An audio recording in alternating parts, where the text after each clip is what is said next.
It all started with one man's mission statement nearly 20 years ago. Afrika'ya baktığımızda biz diğerlerinin tersine elmasları. Here's the gist of his message. We're not among those who see diamonds, gold, mines, and underground riches. When we look at Africa, we see our mutual history and only our friends and siblings. They made Africa central to their agenda, and their messaging has been consistently that they will put Africans first. They have managed to increase the diplomatic missions in Africa to 44 in the last 20 years, which is a huge increase and puts it in the top 5 countries to have the most embassies and consulates in the continent. Turkey is the country we'll be talking about. We'll trace its steps on the African continent to understand its ambitions there. It has been touting itself as this non-colonizing alternative to Western powers, and President Erdogan actually frequently makes this point. Turkey's narrative is not about grandstanding. It's not about trying to make any other power look smaller. This portrayal comes from the top. It bears the personal hallmark of Turkey's leader Recep Tayyip Erdogan. A seminal trip to Mogadishu 13 years ago made him the man of the moment. The message that etched itself into the Somali conscious because of that visit was that Erdogan was for real. He was someone who cared. And by extension, Turkey was a brother in arms. From zero to hero in just a few years. In this edition of the Global Jigsaw, we dive into the narratives surrounding Turkey's growing influence in Africa, from military muscle and drone diplomacy to education and humanitarian projects to soft power and spiritual bonding. What sets Turkey apart from other foreign powers vying for influence on the continent, and what has its distinctive approach achieved?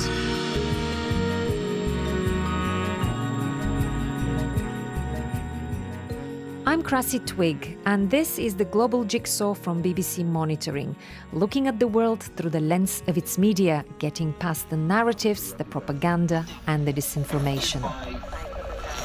Radio Tehran.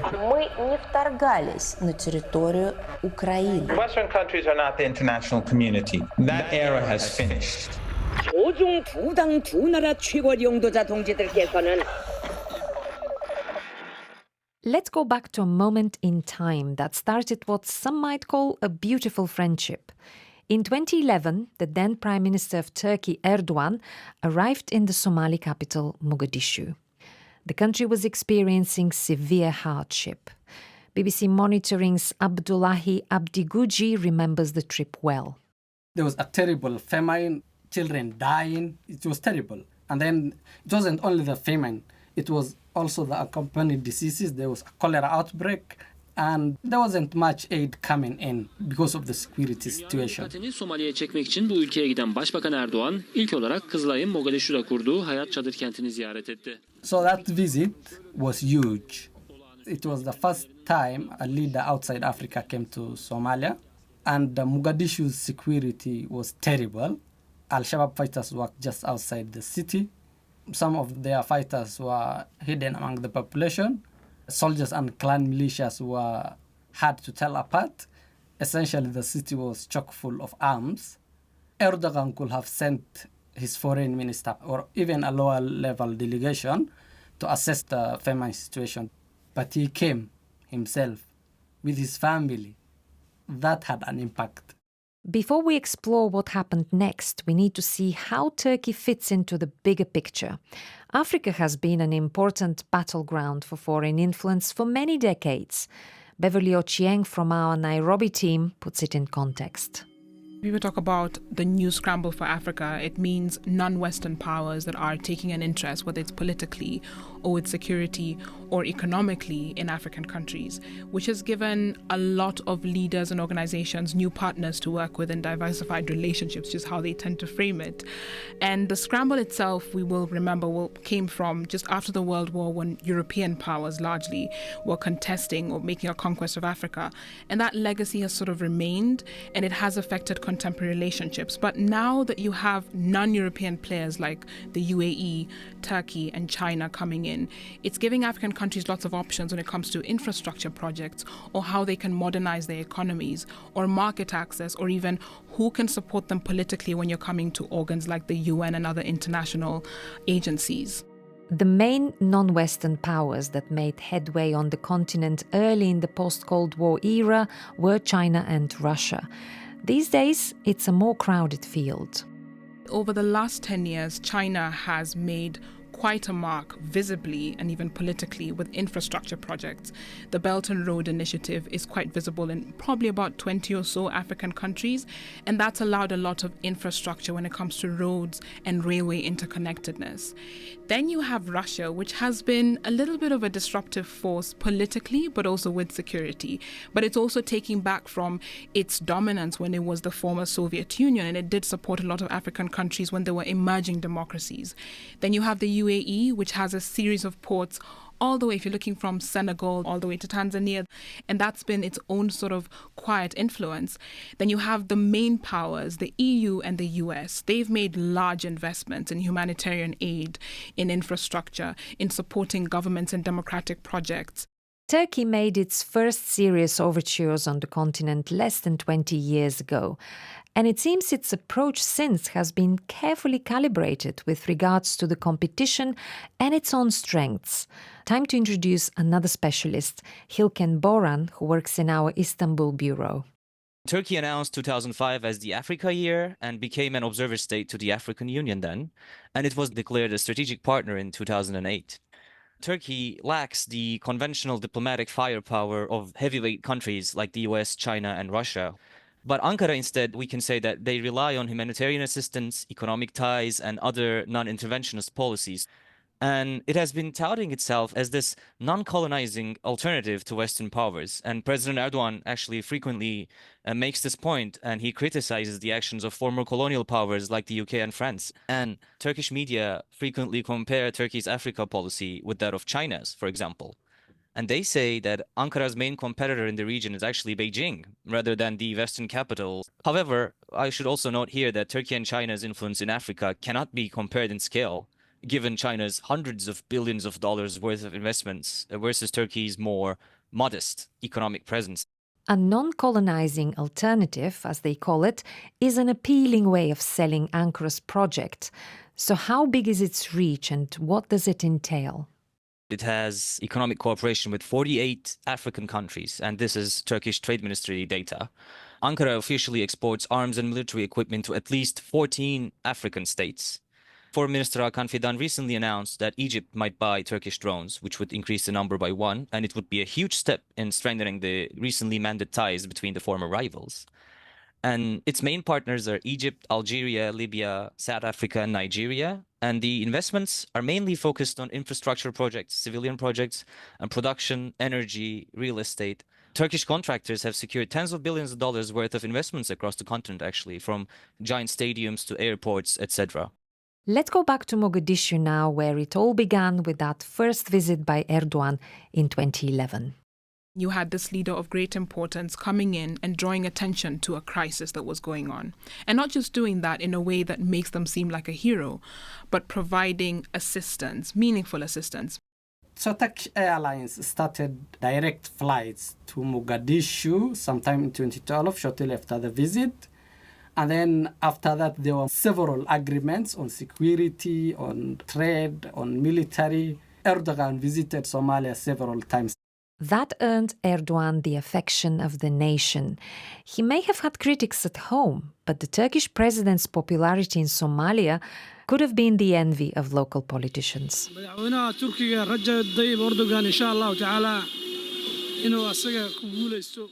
Erdogan already viewed as some sort of a hero.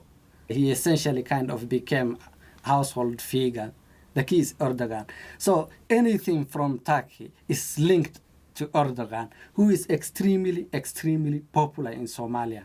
When the elections in Turkey and Erdogan is involved, they are the top story for almost all the news bulletins. madaxweynaha Turkiga Rajab Tayyip Erdogan iyo madaxweynaha Jamhuuriyadda Federaalka Soomaaliya Mudane Xasan Sheekh Maxamuud. You will think the election is happening in Somalia.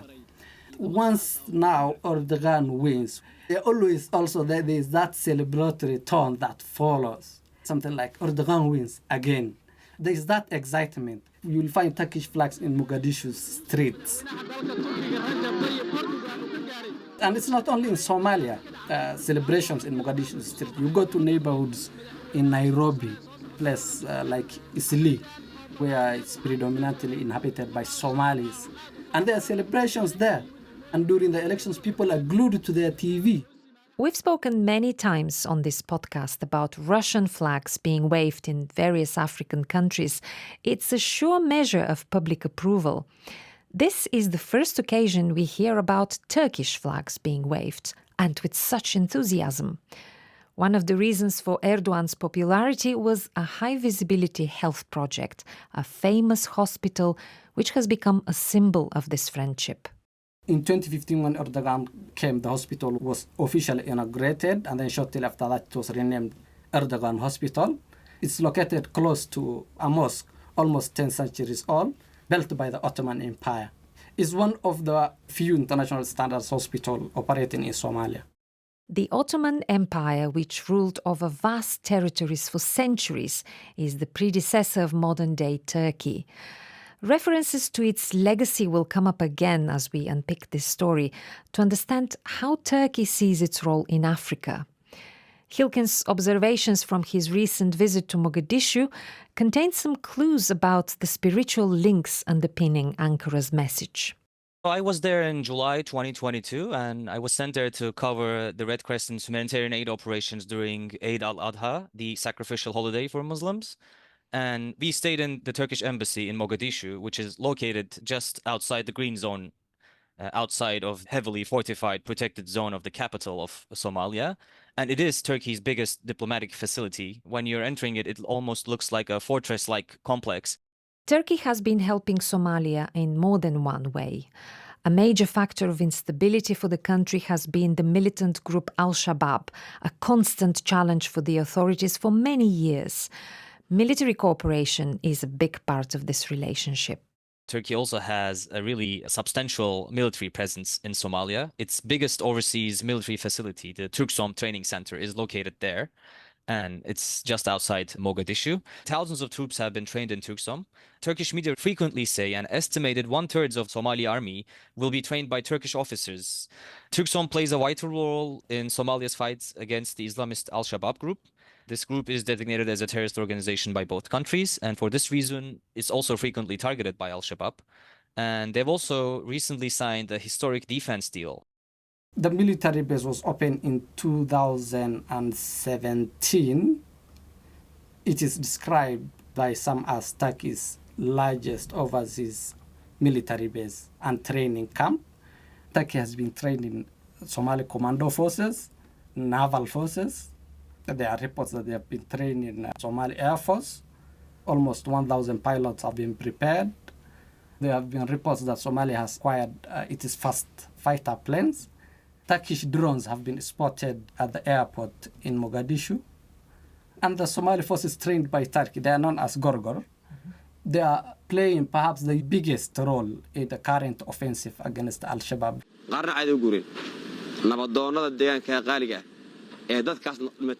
Several strategic towns were recaptured and a host of rural areas. Al-Shabaab is hiding in the rural areas.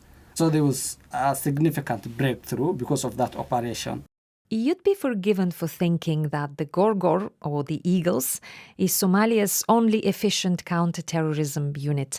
It isn't. And here's more background from Guji. There are two well-known commando forces in Somalia, special forces. One is Gorgor, trained by Turkey.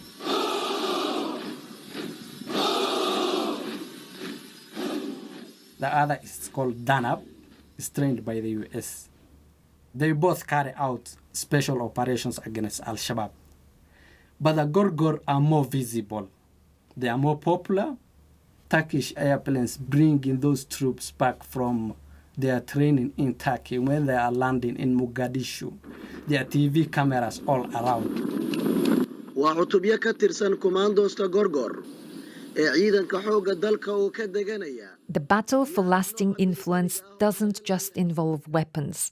Turkey has been opening its arms in many other ways. When the Somali troops are sent to Turkey, they go through 6 months of Turkish language training. They come back with that knowledge. Turkey has sponsored thousands of Somali students. They study there. They learn the Turkish language. They learn the Turkish culture. They come back and they hold top powerful government positions in Somalia.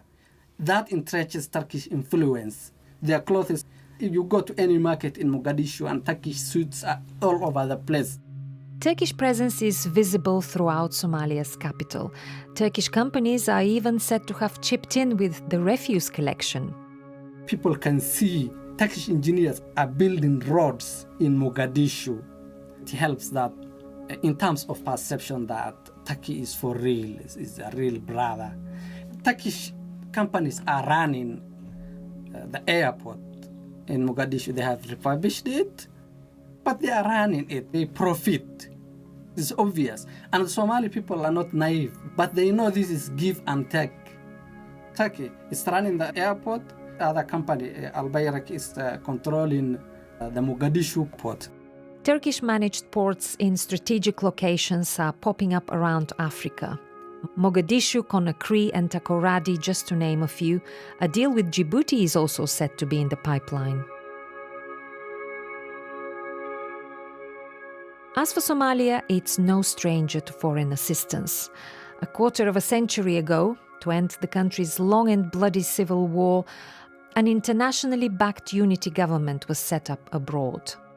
The international community has helped set up the first transitional federal government in 2000 in Djibouti, with huge help from Western powers. Even Erdogan, when he was coming to Mogadishu was under control of African Union forces, supported by other world powers. They were also providing that security support. But all that was upstaged by, I think I can describe it, by Erdogan's magnetism and personal touch. And it's not that these other countries are not supporting Somalia. Perhaps they are spending way more money than Turkey does. But there's this perception that their support comes with strings miles long. That perception. They are doing their own thing. They want to control us. They set up a government in the image. How Turkey sets up, which is, we are a brother country. What do you need? How can we help you? And then, obviously, it gets its own benefits, but it appears less selfish. You are listening to The Global Jigsaw from BBC Monitoring. Turkey's activities in Somalia are not widely known. Its involvement with another war-torn country in Africa has been much more in the limelight. Ankara's help was instrumental in the outcome of the civil war in Libya and the subsequent formation of a UN-backed government there. One benefit for Turkey was to come out stronger in a dispute of its own with its historic rival Greece. Hilken helps to unpick this complex story. The maritime agreements with the Tripoli-based government legitimizes its claims in maritime disputes with Greece in the East Mediterranean. So Ankara has a very tangible and continuous goal in preventing the collapse of this Tripoli-based government there. It intervened in 2020. It said that it would send Turkish soldiers to Libya, albeit in a strictly advisory role. And it also sent TB2 Bayraktar drones, which some foreign policy experts say has changed the course of the war, stalled an offensive on Tripoli, and eventually led to this military stalemate that paved the way for negotiations on achieving a ceasefire in Libya. Hilken mentioned the Bayraktar drones. They've come up in our episodes, specifically with regards to the war in Ukraine, and they seem popular in one part of Africa that is facing a major security challenge from Islamist militants, the Sahel. Lynette Bahati from our Nairobi team is an expert on this region. The main area in the Sahel countries is the fight against militants. Turkey has been providing these countries the Bayraktar drones, and we also have the combat aircrafts that have been supporting these military governments in fighting militants or insurgent groups. And then there's also the departure of the UN peacekeeping forces. So this left void in the security. This is probably one of the main reasons why these countries have opted to use these Turkish drones. They seem low cost. And how do these military governments view Turkey? Do they see it as a significant partner in the fight against jihadist groups? Quite significant. From the news that we have been watching, these drones have played a major part, and Turkey is seen as a very important partner for them. Let's zoom out of the Sahel briefly for a bit of the wider context with Bev, who's been following Turkey's moves elsewhere on the continent.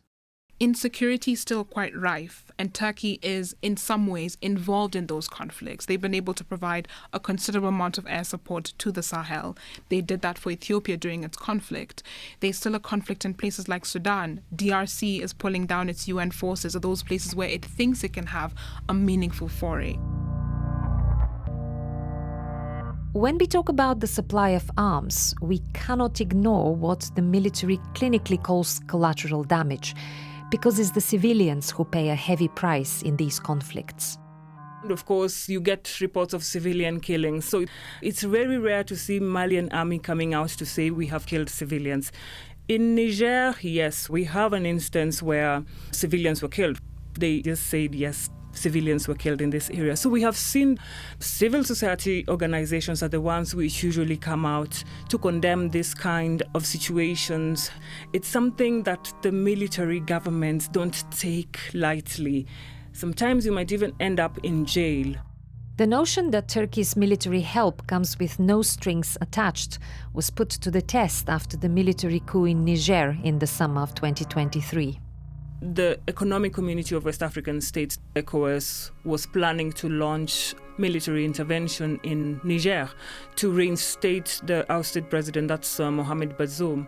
But then Turkey came out to condemn this. It criticized this decision of the ECOWAS and said this would not really help the region as a whole. It would not be a good thing to just launch a military intervention in a country. So this shows that we have never seen Turkey come out to condemn the coups in Mali, Niger, Burkina Faso, or Chad. They didn't interfere as other countries making very strong statements about the swift return to civilian rule. But they did talk pragmatically about supporting democratization, and they have still engaged with those military governments in need, the counterinsurgency operations. So I think it's the fact that they really listen, so the governments are really open to engage in them where there would be hostility towards other powers. But also, more importantly, the fact that Turkey's narrative is not about grandstanding. It's not about trying to make any other power look smaller. It's about taking the space where there is the necessity and plugging in where it is able to, because it's not a country that has as much resources as the EU. Ankara's involvement in Somalia and the Sahel seems to have received a lot of appreciation from those in charge.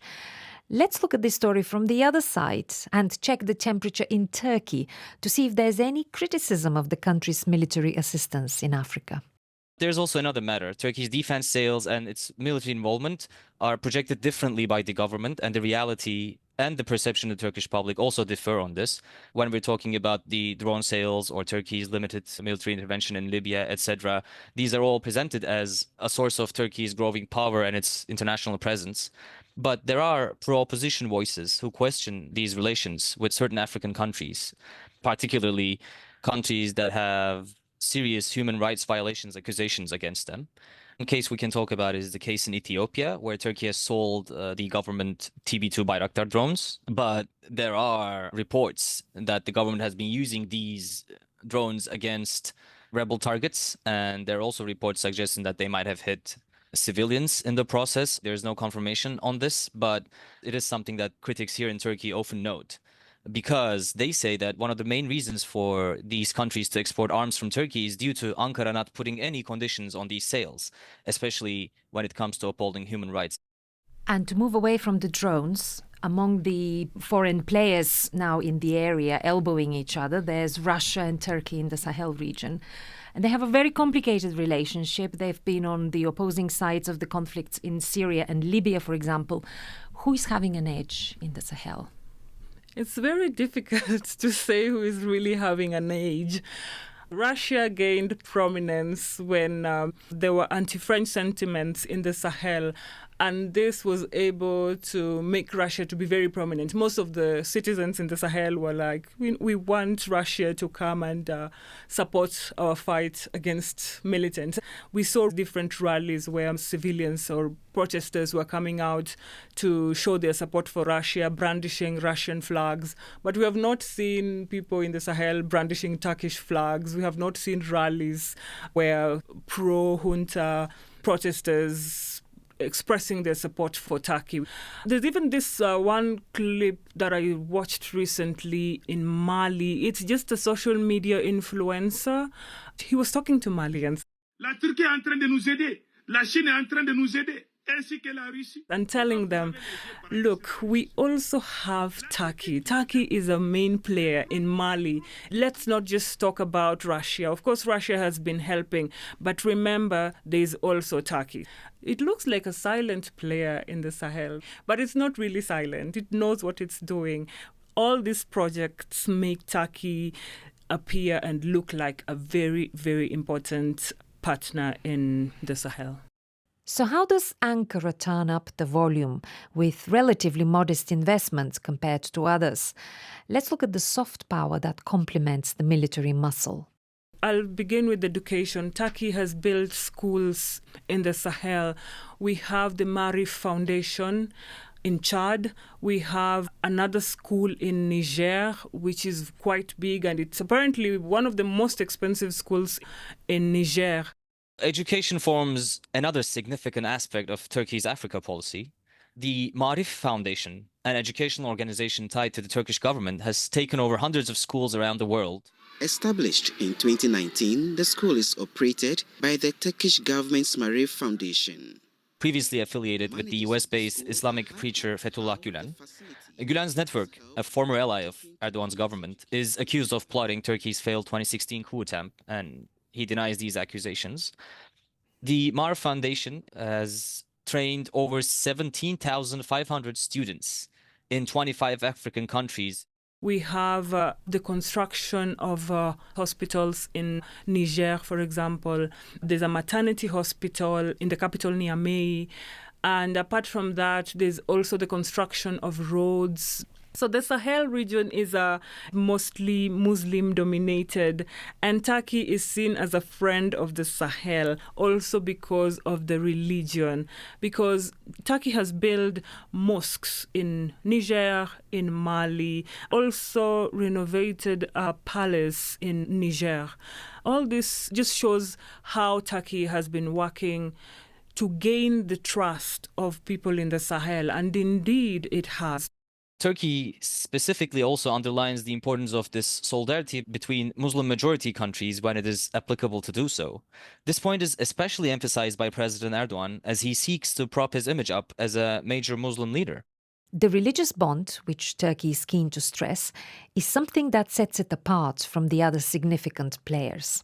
And where better to check out the business of gaining trust than with Ankara's media operations targeting the continent? The Turkish Radio and Television Corporation launched its Africa-facing programs for local audiences in local languages. The Turkish broadcaster TRT opening up and even expanding its languages, almost in a similar way as what the BBC did with the 2020 expansion. And they have Hausa, they have Swahili, they also have French, which targets Francophone Africa. Era of storytelling. They're still very much based out of Istanbul. When they were marking 100 years as a republic, there was a special segment on TRT, about 30 minutes long, just looking at the evolution of the relationship between Turkey and Africa. So harkening back to the Ottoman Empire. Development projects under organizations like the Turkish state aid agency TİKA have spread across the continent. The TRT feature, which they called Africa Matters.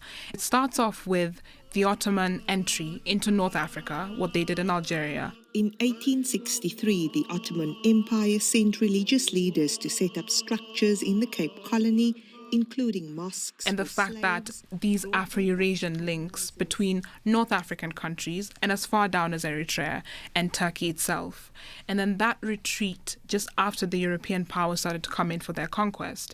And then it jumps over to 2005 when Turkey decided that they wanted to make Africa central to its diplomatic footprint, not just within the region, but across the world. In those clips, you see Erdogan in different parts of Africa where he's either opening up embassies and even says, Turkey has the 4th largest footprint in Africa. Erdogan sort of centers himself, even if he doesn't quite overtly say it. But Erdogan appears to be at the center of this return to the greatness of the Ottoman legacy. Turkey presenting itself as an Afro-Eurasian country straddling no fewer than 3 continents is striking. These historic ties go back hundreds of years, and this is probably why Turkey is keen to be seen as the Ottoman standard bearer in today's emerging multipolar world. I mean, the Ottoman Empire at its peak, it reached as far north as Austria, as east as the Persian Gulf, as far west as Algeria, and as far south as Yemen. It spanned 3 continents.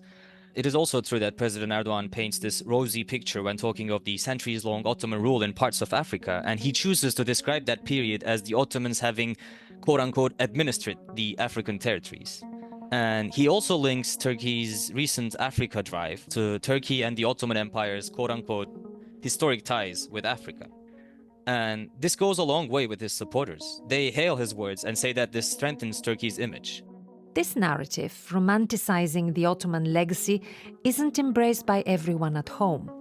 Critics are finding it hard to square claims of equal partnership with an imperial role model. Now, there are also critics who say that President Erdogan's emphasis on days gone by is reminiscent of neo-Ottomanism, an imperialist ideology that seeks to expand modern-day Turkey's borders to the former territories of the Ottoman Empire. President Erdogan refuses these allegations and says his government respects the sovereignty and territorial integrity of all nations. But there's also this other narrative, the narrative that the Ottoman Empire did not exploit the African lands and people under its rule, or justifying the Ottoman Empire's conquest of these lands by basically saying the Ottomans have never, quote-unquote, formally colonized them. One of the arguments to that narrative is that the Ottomans have traditionally granted relative autonomy to its vilayets, its administrative provinces within the empire. The official narrative constructs this in a way that is non-confrontational, I would say. So it cherry-picks certain parts that are universally accepted, and they build on these more seemingly positive aspects in order to establish relationships of trust and mutual trade, etc. So how does this mutual relationship benefit Turkey? The TRT documentary Bev spoke about laid Ankara's narrative out. One of the things that struck me a lot was that Erdogan was at the center of all of the imagery around Turkey, and the fact that he seemed to represent that push for Turkey to invest its interest in Africa, but still as that equal partnership. Turkey says that its foreign policy doctrine for Africa is based on a win-win formula. And Ankara's position is that it is forming and deepening mutually beneficial ties, as they describe it. So the narrative is that Turkey's involvement with Africa is predominantly constructed on trade and civilian infrastructure projects. And these are usually both perceived and presented as positive elements, as extra income is really welcome in Turkey, especially during these economically turbulent times. This military and economic push is spearheaded by companies close to the center of power in Ankara, according to critics. Both private and public defense sectors are instrumental in securing defense deals in Africa, with, for example, defense giant Baykar, run by Erdogan's son-in-law Selçuk Bayraktar, spearheading the drone sales. There are also private powerhouses like the Otokar and public defense company Aselsan. They're tagging along with sales of munitions, armored vehicles, attack helicopters, engines. The president's son-in-law, Selçuk Bayraktar, just joined the latest Forbes billionaires list.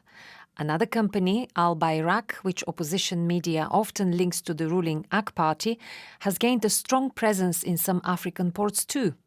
And there's a Turkish enterprise designed to help with the regular blackouts on the continent. The Turkish energy giant Karpowership operates in 7 countries in Africa.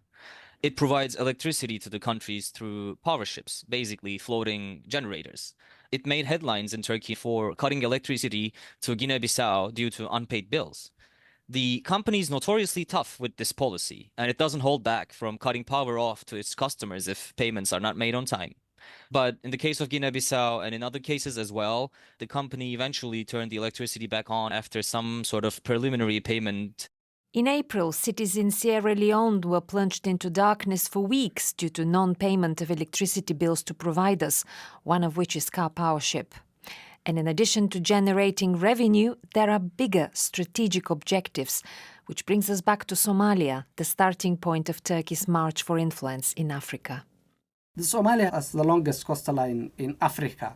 So if Turkish troops stationed here, access to the Indian Ocean, a gateway to the Red Sea, is about mobility and having a base. So it kind of treats Somalia as its backyard, a place where they have a lot of control, and for any reason, if they have any interest in the region, they can act from there. Before we wrap up this episode, let's get our experts' final observations about Turkey's distinctive approach to Africa. Turkey is a non-interventionist force, even though it is part of the NATO alliance. Turkey is not trying to wield influence or portray itself as the power or the ones who are here to save the day. Turkey is much more pragmatic with its footprint in the region. Ever since it decided to come back around 2005, and that was when President Erdogan was the prime minister, they did a sort of quiet diplomacy. They made Africa central to their agenda, and their messaging has been consistently that they will put Africans first. They will tie back to those cultural links. They're not here, as he said once, to take our gold or our resources, but they're here to work with us as partners. They carve out a space for themselves. So it's quite a different dynamic, but it doesn't mean that it's not a formidable force. President Erdogan is keen on making new allies and has shown time and again how Turkey could punch above its weight. For example, he recently thanked African countries for supporting a UN General Assembly resolution against Israel in an address during the World Government Summit in Abu Dhabi. President Erdogan sees Turkey as a country at the helm of the Muslim world and himself as a modern, strong Muslim leader. And Turkey's foreign policy is also centered on a multipolar world order. And President Erdogan seeks to position himself as one of the most influential leaders of the global south. Africa tends to be sidelined when it comes to the global agenda, whether it's in news or whether it's in diplomacy. But it does have quite some diplomatic weight. The fact that there were some countries that didn't quite vote according to how the West expected it to was a source of disquiet on the questions around who is influencing who. We leave you with one anecdote from Lynette that speaks volumes on the kind of influence Turkey has already mastered, thanks to one major export, soap operas. And speaking from experience, they are big, not just in Africa.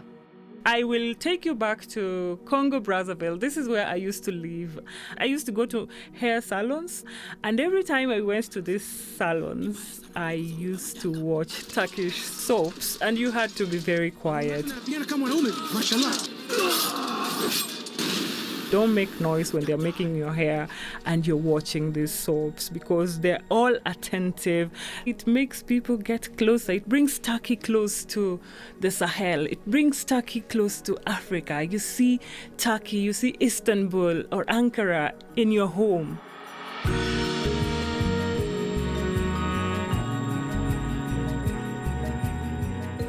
Thanks to our contributors Hilken Boran, Abdullahi Abdi Guji, Lynette Bahati and Beverly Ochieng.